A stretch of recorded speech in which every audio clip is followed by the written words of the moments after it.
Good day, ladies and gentlemen. It's me, your boy, the Red Shake. As today's a new day, we start a new campaign. Not because we are bored, but because we're gonna we're gonna want to try every updated nation in the Domination DLC 1.35. And today we are gonna start as Muscovy. Well, if it ain't the Muscovy, the future Russians. Let's call the save game Russia, which is Russia in Russian. For me personally, I was born in this province here almost 3 decades ago. And yep, my goals for Muscovy is primarily a Russian Empire kind of style and borders, fulfilling their ambitions in Balkan domination, pro-Slavic, pan-Slavic union kind of thing, and beyond. Right, so we are greeted with this event, the Tatar Yoke, which is called in Russian Tataro-Mongolskaya Iga, the Tatar-Mongol Yoke. Right, so it's a tributary system enforced to the Russians ever since the fall of the Kiev Rus to the Mongol horde, like 200 years ago, 2 centuries ago. The Grand Principality has become the intermediary between the hordes and the Russian lands after Ivan I of Moscow has joined his overlords against a rebellion led by his rival and prince from Tver in 1327, which is this prince here, also of the Rurikovichi. So the Mongols have granted our principality the right to govern the Rus and collect their tributary in their name. Nowadays, the Tatar yoke is on its last legs as the Golden Horde declined and splintered under its own weight. While Muscovy is de jure still a tributary state of the hordes, it is de facto Grand Knyaz Vasily II Temny, which is translated as the Dark, who is ruling over Russia without the influence of the Tatar. This yoke cannot contain the Grand Principality forever. So we get the Tatar yoke modified until the province of Sarai is no longer owned by a horde, giving the following effect. Prestige minus 0.5. So we're forced to pay a yearly tribute. I think one of the dev diaries, it was like 10 tax income for the horde nation controlling the province of Sarai per year, like flat 10 gold ducats. So now, what kind of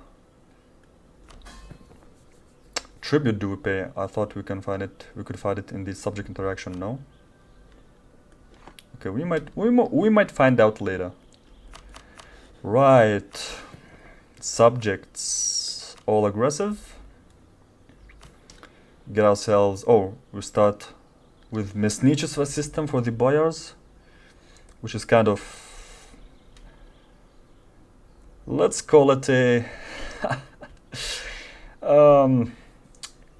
an edited version of kind of slavery type of Eastern European type of Russian East Slavic Orthodox nobility, boyar, patriarchs, burghers, icons, Orthodox type of thing.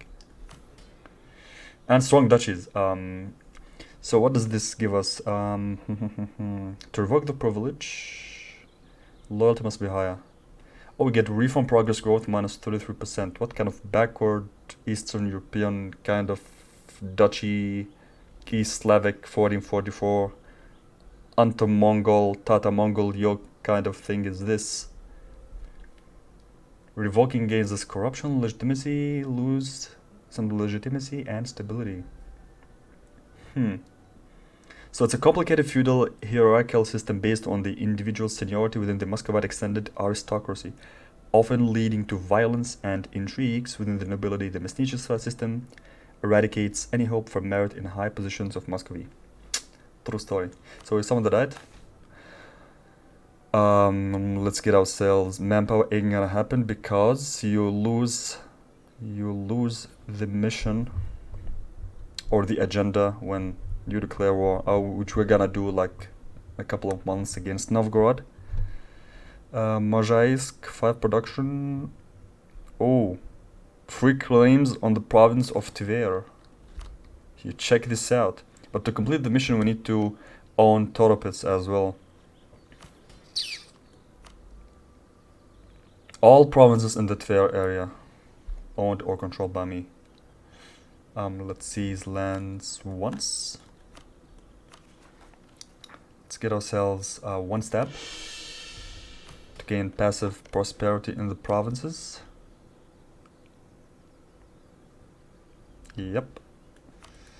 As well as estates, let's get ourselves the religious state, clerical advisory council. I like to go actually for the yearly patriarch authority, as well as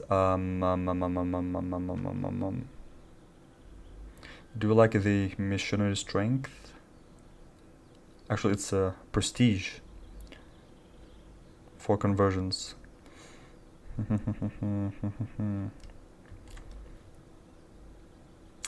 We gain state privilege, gaining us patriarch authority. This is very welcomed.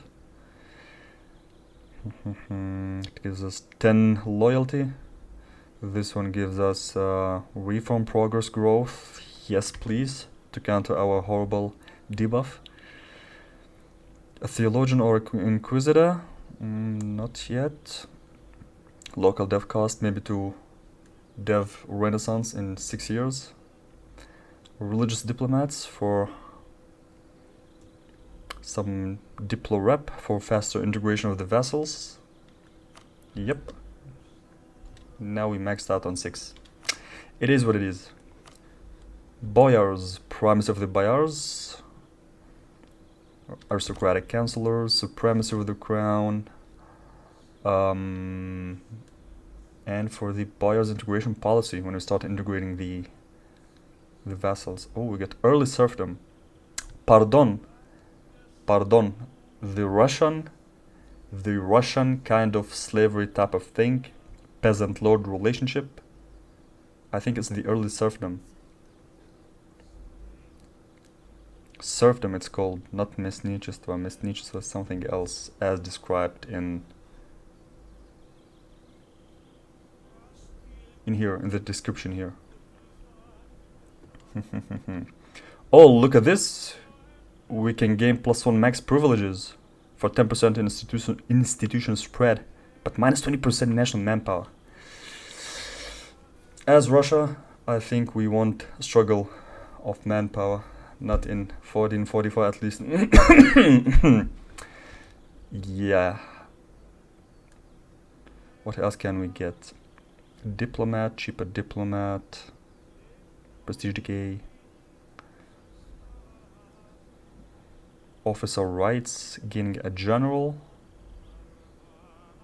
but we'll lose loyalty. Ha! Let's seek support of the clergy since we are here, and give the 15% loyalty of the boyars to the boyars, the right to diet call. This one for prestige. Burghers, land of commerce, patronage of the arts, commercial advisory board, indebted to the burghers, as well as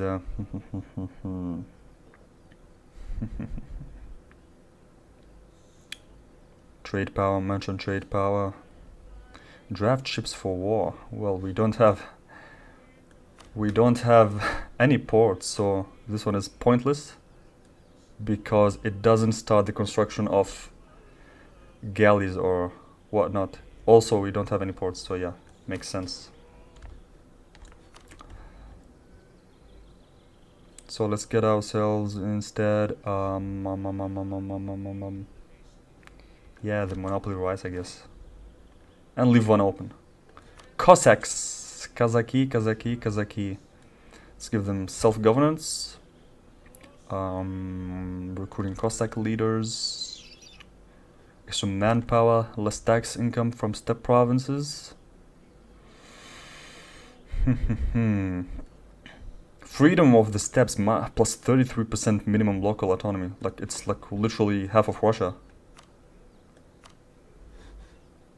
What was it? Simple terrain, yeah.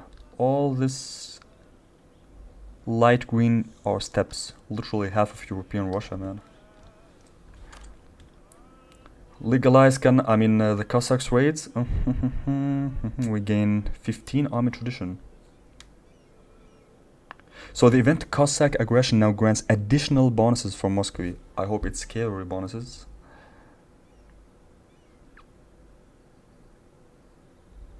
Permit self-governance. Army reformer.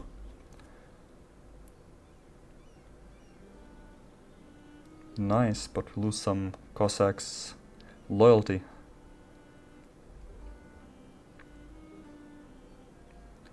Oh my god, I want the Cossack regiments. So that's 4 slots. I want to get myself the exploration expeditions.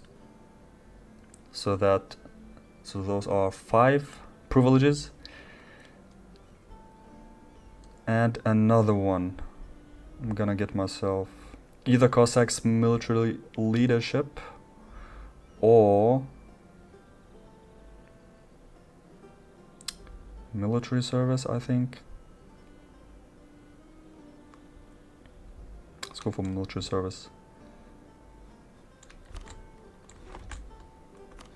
Yep, and grant monopoly rights for the burghers, also supplying arms. Affects Cossack regiments. Can we recruit Cossack regiments? No, because we don't have the privilege. I'm gonna give them when I have like above 10% Crownland or so. So let's wait on this one for a little bit. Right, rivals. Let's get Lithuania and Novgorod. Also, when it comes to our advisors, already focusing on admin. Let's get ourselves national arrest guy for diplo trade efficiency. Oh, and for military. My goodness, my economy is like seriously, man. We're okay with the national manpower. Right, 0 professionalism, so we just recruit the Grand Company. One dude here. So one of the missions requires 80% of the force limit, which is we are working on. The Knaz, after the death of Knaz, we complete this one. Black Sea Axis, land of churches. Founded Tsardom is Russia. So the formation, nothing much has been entered, nothing at all. Admin Tech 10, Novgorod, Tver or Yaroslavl, Ryazan or Smolensk. Yep, pretty much the usual. Now, day 1. Thinking we're diplo vassalizing Ordoyev, but I'm not sure. Maybe it's easier to conquer them right away. They're also Orthodox, East Slavic. Ain't nobody gonna care about them other than we and our vassals, really. And Ryazan maybe, which cannot be vassalized diplomatically. Let's move our troops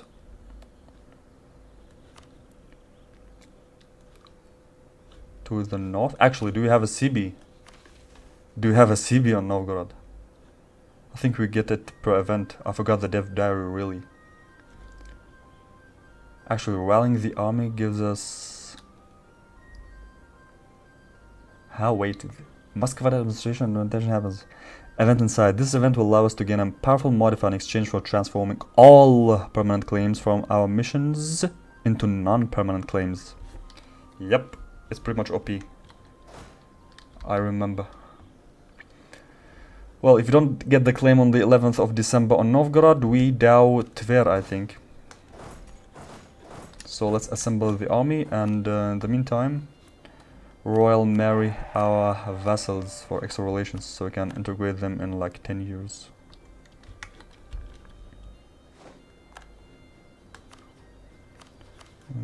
This one, as well as Perm.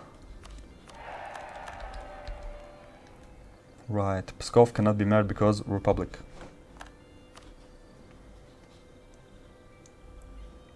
Actually, let's marry Odoyev as well. Why not? An OPM.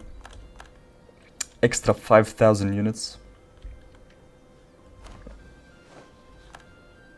Right, mission fulfilled. Hordes to the east, a rising Poland to the west, and an imperialistic Ottoman Empire in the south. Our enemies are many and our allies few. Literally, only Odoyev.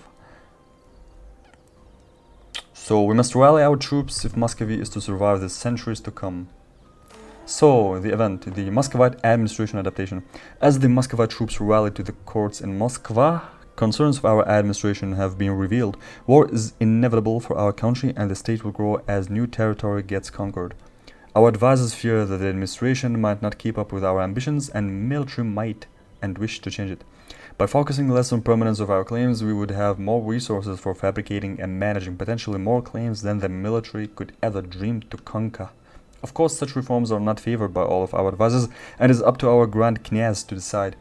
There is little reason to change an already established system, so we just get the perma claims. Implement this idea, the Grand Principality must grow.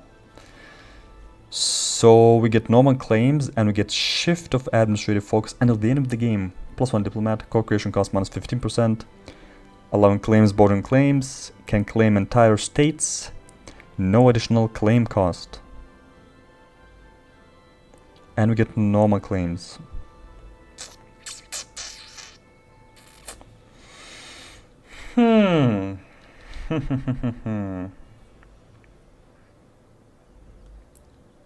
Right. Right.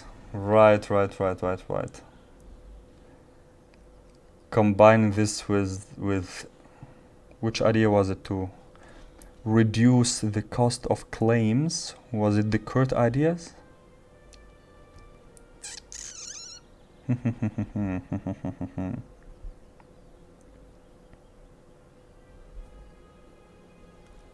Or was it espionage still? So it allows transfer subject peace treaty at half cost and can claim entire states. Spy network construction. What else?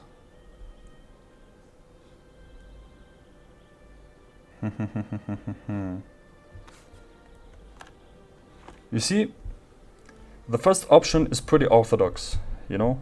That's how you used to play Russia. The second one is unorthodox. I'm not sure how it's gonna turn to be in this playlist. So I may stick with the first option. Mainly one of the reasons because I don't like fabricating claims with my diplomats. And since the peak of our conquests would commence after the age of absolutism, fabricating claims would make little to no sense except for reduced CCR and coring time, actually.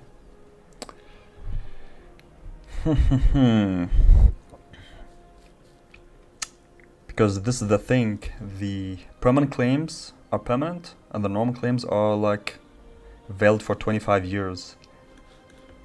Maybe if we're lucky, we get the whole of the Russian region in 25 years. And we get the permanent bonuses of +1 diplomat, co-creation cost until the end of the game.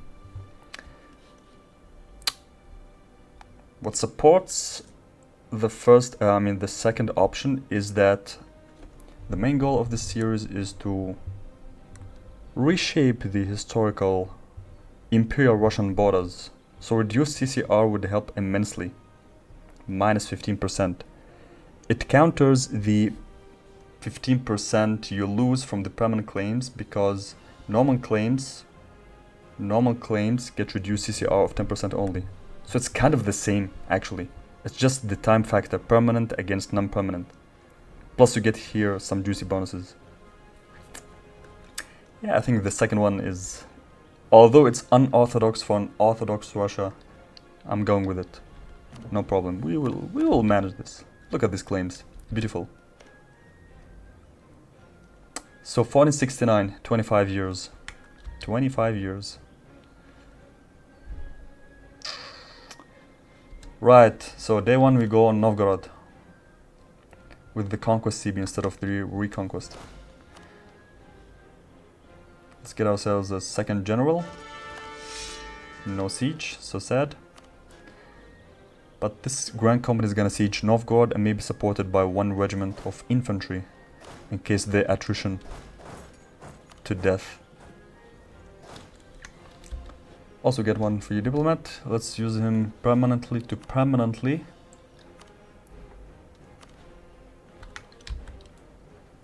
improve with subjects. Hey yo, why the second was idle? Mission strength, -5 institution spread. Maybe after embracing with the Renaissance. Hello, Odayev, wanna marry? Right, let's get ourselves Castle in Novgorod, declare. Right, I feel they might attrition, that's why I'm gonna send one dude to accompany the Grand Company. As well as something like this. 7 dudes go for Luki. And an army in the middle just chilling between 2 sieges. With a 3rd diplomat, we build a spy network on Novgorod to increase our spy network there, thus increasing our siege ability. Hostile trading, yes. The Poles went with the Union. Now we get 2.66 spy network construction every month. Our dude's aggressive? Yes, aggressive. Let's get ourselves some diversion of trade to get extra trade income. Oh, whoopsie. No disloyalties, please. Disloyalties in the Proto-Enkiviri. Yep, something like this. Also, we need to embargo the Novgorodians mid-war to get some extra PB, power projection. Nobles demand increased pensions. A.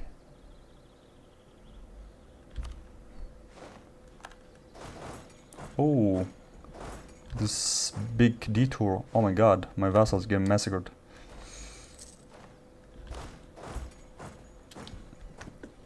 Oh, one thing important, which is metropolitans. Cannot assign any. Not enough dev in the provinces.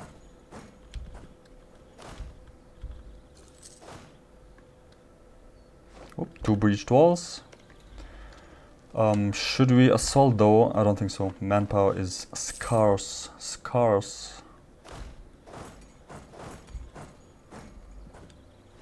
My goodness, need to assist our troops ASAP. Avoiding attrition. Although it's July, but yeah, Russia is Russia. Attrition is attrition. Let's do something like this.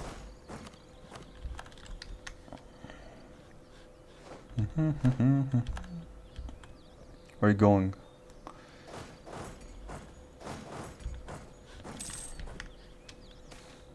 Pay the tribute. If I refuse to pay the tribute and they dome me instantly, I'm dead. Historically, the Muscovites refused to pay the tribute like in the 1480s or something. So let's pay them what they want.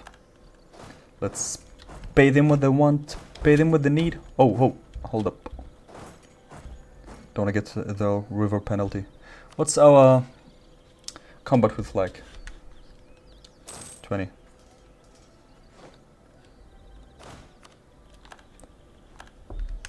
Stack work, right? Yeah. What's our starting ideas? Shock damage 10%. Yep, one of the reasons. Wow, we stack wiped. Siege of Luki is finito.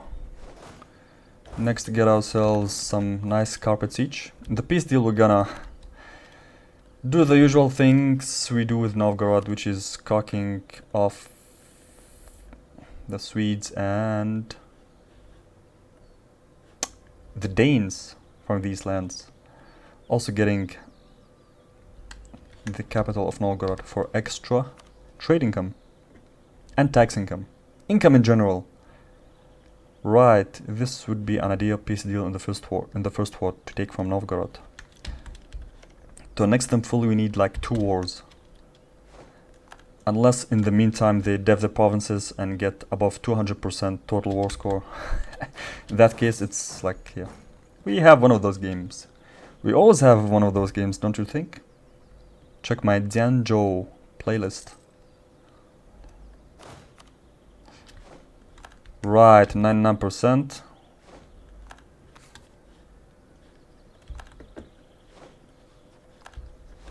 Right, we embargo once for extra power projection. +3. It ain't much, but it's honest work. When can we send the peace offer? 25th.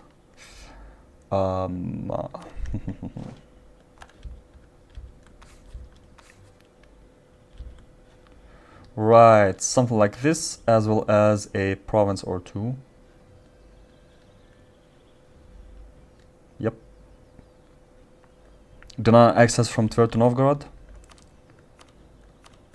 100% them, yeah, sure, why not? And we concentrate everywhere where we can. Yep. We core everything. We can state something. What can we state? The province with our core, Bela Ozera, the White Lake. Metropolitans, no metropolitans. Right. Just like that, we became a great power. Poland, minus 53% army. And where's allied to Ryazan? Right. Next one is Ryazan, my boy. Send one dude to permanently or to increase relations with Odoev until we hit 190 to diplomatically vassalize them.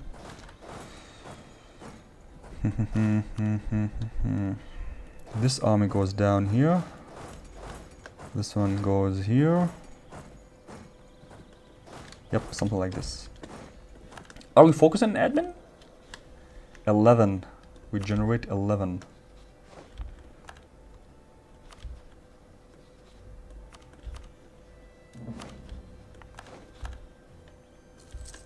Let's cancel the embargo on the Novgorodians. Core every month. Oh, some Tverian pretender rebels. Right, Ryazan. Come here, my boy. Take Ryazan, co-belligerate Tveri. And do something like this. Attack them, attack.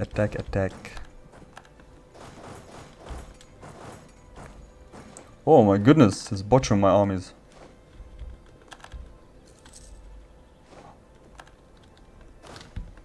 Let's leave 3 dudes behind.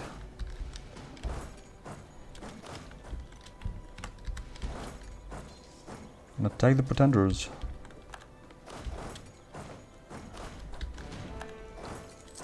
Move the troops away from the siege.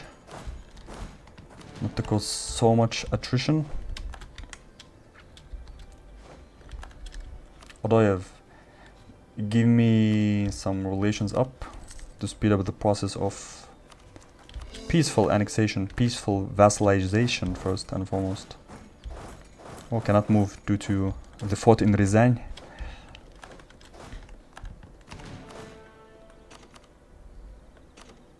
Oh, what is this? The cavalry are harder to maintain. Let's send a couple of infantry. to the north. Also, coring, very important. Paying the tribute. Yep, yes, I guess. Right, the government reforms. Russian Principality. Yep. Allowing Streltsy units to be recruited.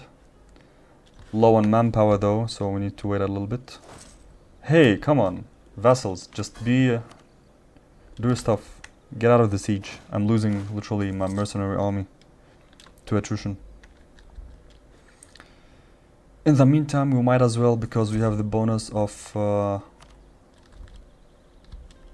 merchant.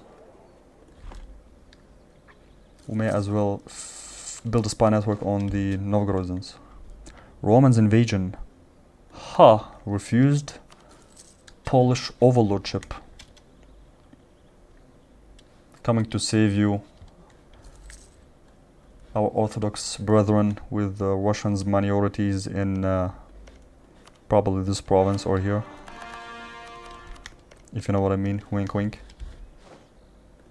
You see, as I started spying, it worked.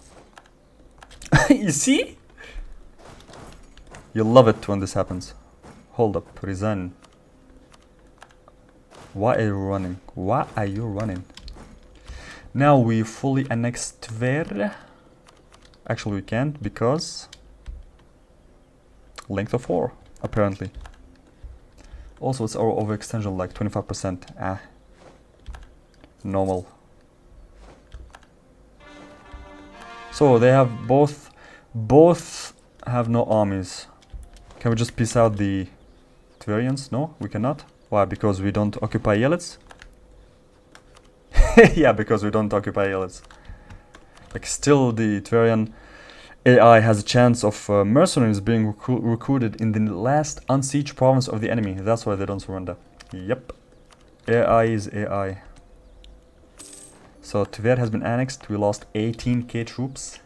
Unbelievable, eh? Cannot core these just yet. We sit at 40%. Fully annex the Ryazanians.